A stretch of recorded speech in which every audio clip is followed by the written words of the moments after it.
બધા ફોટા જોતી ને યાદ આવી ગયું કે વાવ કેવી સરસ ટ્રીપ હતી સ્કોટલેન્ડની સ્વિટ્ઝરલેન્ડની. પાછા હોલિડેમાં જવાનું મન થઈ ગયું છે. અને શું નેક્સ્ટ વીક તમે હોલિડેમાં જવાના છીએ, એકચ્યુઅલી ક્યાં જવાના છીએ એ હું તમને ડિટેલમાં જણાવીશ. અને સરસ તમે હોમવર્ક કરો છો કે ગેમ રમો છો? You finish your homework? કેવી ગેમ રમો છો?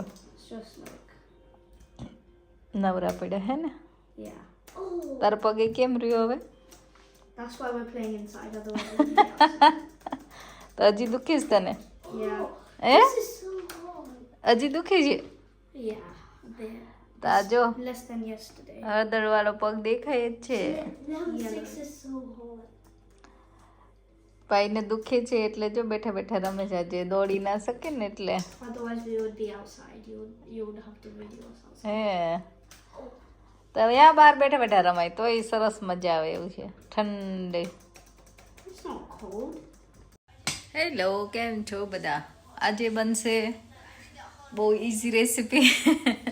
ગરમી બહુ થાય છે 2-3 દિવસથી એટલે કોઈને કંઈ જમવાની બહુ ઈચ્છા હોતી નથી ફૂલ. તો આજે બનશે દાળ રાઈસ અને સલાડ. સાથે પાપડ કે છાશ કે જેને પીવી હોય ને. છાશ અમે બહુ પીતા નથી, દહીં ખાતા હોય છે. પણ આજે નોર્મલ ગુજરાતી દાળ ને રાઈસ બનવાનું છે. જે રેસીપી મેં પહેલાં પણ બતાવેલી છે એટલે એકચ્યુઅલી કંઈ બતાવવા જેવું છે નહીં, પણ તોય હું શેર કરીશ અગેઇન, કદાચ કોઈનાથી મિસ થઈ હોય તો. અને સલાડ બનશે ગ્રીક સલાડ જેવું, તો એની પણ રેસીપી આપેલી જ છે એટલે પણ ચલો બનાવી લઈએ. તમે શું બનાવો છો ગરમીમાં મને કમેન્ટમાં જણાવજો પ્લીઝ, કારણ કે હું પણ થોડા આઈડિયા માટે રાહ જોઉં છું કે એકચ્યુઅલી ગરમીમાં શું ખાવાનું બનાવું રોજ ને રોજ છે, તો મને પણ આઈડિયા આવે તો કમેન્ટ કરજો. સ્પેશિયલી તમે ગરમ કન્ટ્રીમાં હોટ વેધરમાં રહેતા હોય કાયમ, તો તમે કાયમ માટે શું બનાવો છો મને જણાવજો. દાળને અમે બોઇલ કરી લીધી છે અને મેં પહેલાં પણ કહેલું મને છે ને કોકમવાળી દાળ ગમે એટલે મેં કોકમ બોઇલ કરવામાં નાખી દીધા હતા. પ્લસ ગુજરાતી દાળ હોય એટલે સિંગદાણા તો હોય જ, બરાબર ને? હવે આમાં હું પાણી એડ કરીશ અને બધા મસાલા એડ કરીશું આપણે. અને મને છે ને બ્લેન્ડર વાપરવા કરતાં નોર્મલ આપણો દેશી સ્ટાઇલ ચેણીથી દાળ કરવી વધારે આમ ગમે મિક્સ, કેમ કે એનાથી આ ઘી લાઈક કે અધકચરી આમ હોય ને અંદર, એવી મને દાળ ગમે વધારે. એટલે હું બ્લેન્ડર બને ત્યાં સુધી વાપરતી જ નથી દાળને પેલું કરવા માટે. આ મારું નોર્મલ આ જ ચેણી કે શું કહેવાય, વલોયું કે વોટેવર, એનાથી જ હું કરું છું. તો હવે આમાં હું પહેલાં અગાઉથી જ થોડી હળદર, ધાણા જીરું, લાલ મરચું થોડુંક, બહુ નહીં, અને સોલ્ટ એડ કરીશ. ને ગુજરાતી દાળ હોય એટલે ગોળ તો હોય જ. મેં સોલ્ટ અને ગરમ મસાલો એડ કર્યો અને ગોળ એડ કરી દઈશ. હવે તમે લેમન નાખવું હોય તો નાખી શકો, પણ મેં કોકમ નાખ્યા છે.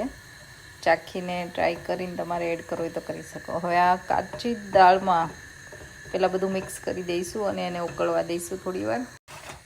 તો આ બાજુ હું વઘાર કરીશ. તમે મોટા પેનમાં વઘાર કરીને એમાં દાળ એડ કરી શકો છો, પણ હું ખાલી વઘાર કરીને દાળમાં એડ કરી દઈશ.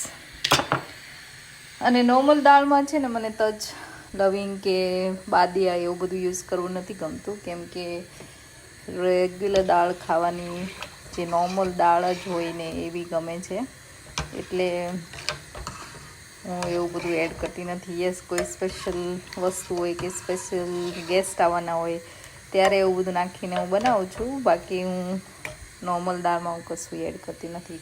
યસ, હું આદું નાખું, કેમ કે આદુથી મને ટેસ્ટ આદુનો બહુ ગમે છે દાળમાં, એટલા માટે. તો આ બાદ તેલ આવી જાય એટલે રાઈ, જીરું અને મેથીનો મસાલો, અથવા તો મેથી, સૂકી મેથી હોય તો પણ ચાલે, તમારે જે નાખવું હોય. બરાબર.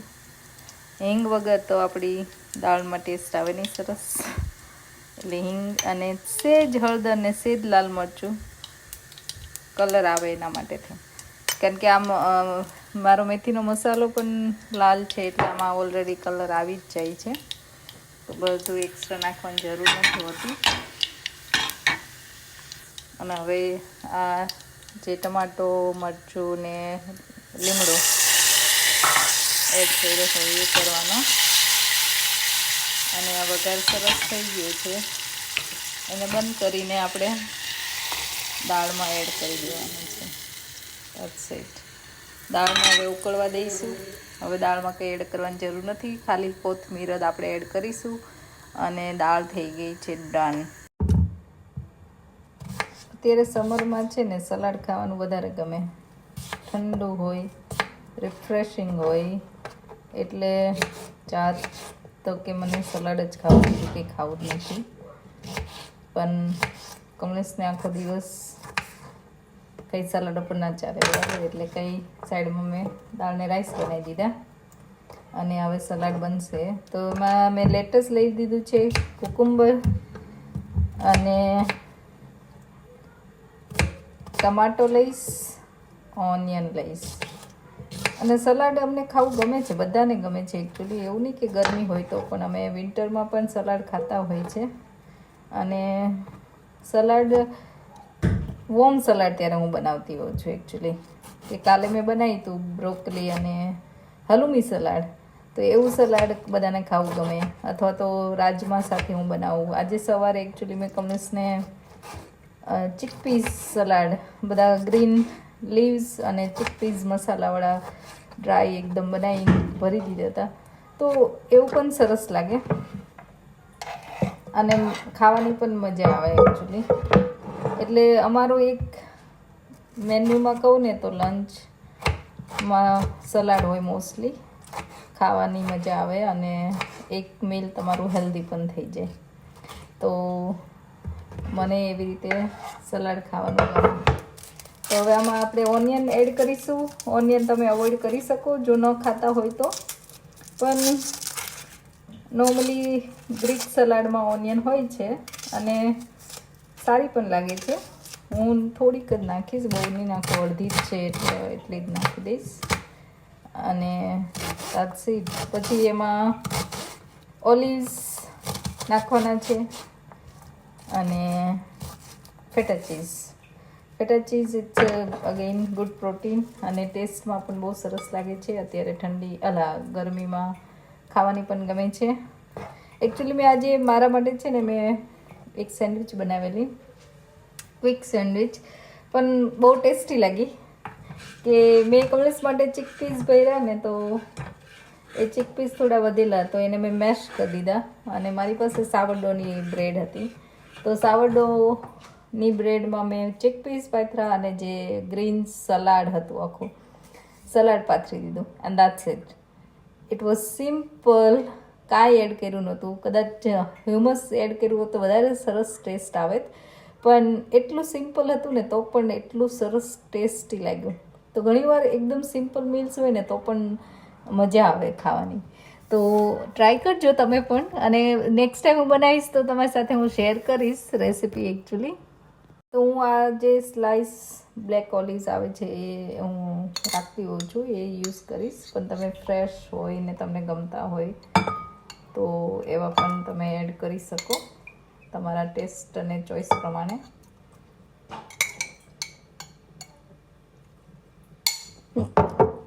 અને આ હું ટેસ્કોનું ફેટા ચીઝ લાવું છું, રિડ્યુસ ફેટવાળું, અથવા તો નોર્મલ પણ તમે લાવી શકો અને યુઝ કરી શકો. તો આટલું બધું તો હું નહીં યુઝ થાય એટલે હું એને પાછું સ્ટોર કરી દઈશ. પણ આમાં જેટલું નાખવું એટલું આપણે કદાચ અડધું જોશે તો અડધો માટે. આમાં પાણી પણ આવે છે થોડું, સ્ટોર કરેલું હોય એ રીતે. અને એકદમ હાથેથી જ તમે આમ કરો ને એટલે મસ્ત આમ થઈ જશે, એટલે આમ મજા આવે કરવાની. હું તમને અહીંથી બતાવું નજીકથી, એકદમ સરસ થઈ જાય. તો આ રીતે ફેટા ચીઝ થઈ ગયું છે ક્રમ્બલ. જો એકદમ સોફ્ટ હોય અને that's it. હવે આને મિક્સ કરી લઈશું. આમાં સોલ્ટ અને બ્લેક પેપર પાવડર નાખીશ and that's it. Salad is done. તો આ થઈ ગયું છે સલાડ રેડી. અને આ દાળ પણ સરસ ઉકળી ગઈ છે. મેં એમાં કોથમીર એડ કરી દીધી છે અને રાઈસ તો ઓલરેડી બોઇલ થઈ ગયા છે. એટલે આજનું ડિનર થઈ ગયું છે રેડી. જો અહીંયા કેવડું પાઇનેપલ આવે છે, આવડું મોટું પાઇનેપલ આવે. આ તોય આ વખતે નાનું છે, ગયા વખતે તો બહુ મોટું આવ્યું હતું. આ લોકોને પાઇનેપલ બહુ ભાવે અને અત્યારે સરસ આવે છે એકચ્યુઅલી. તો આપણે એને કટ કરીશું પાઇનેપલને. એકચ્યુઅલી મેં કટ જ જોયું હતું. ચાતી લાવવાનું છે આપણે પાઇનેપલનું.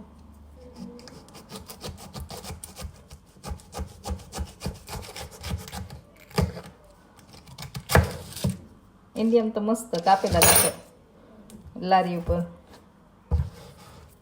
એવી સુવિધા અહીંયા નથી એટલે જાતે કાપવું પડે છે.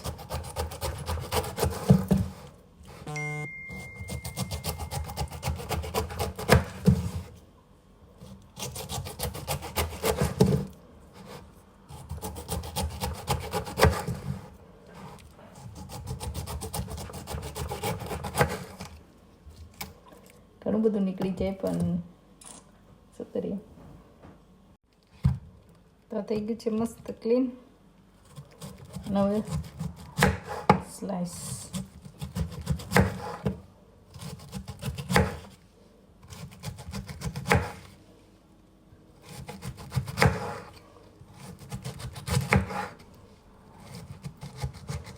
આજે કાપીને ભરી દઉં તો આ લોકો કાલે ખાઈ શકે.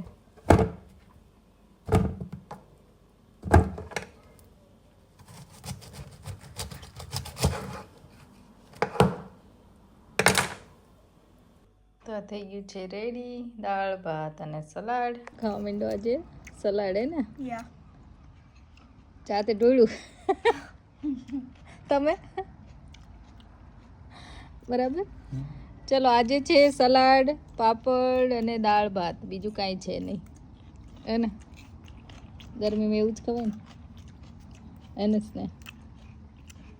તો આજનો દિવસ થઈ ગયો છે પૂરો. થાકીને ઠૂસ થઈ ગયા છે અને હવે સુવાનો ટાઈમ થઈ ગયો છે. પાછું સવારે ઉઠીને ક્લોક પ્રમાણે તો ભાગવાનું જ હોય.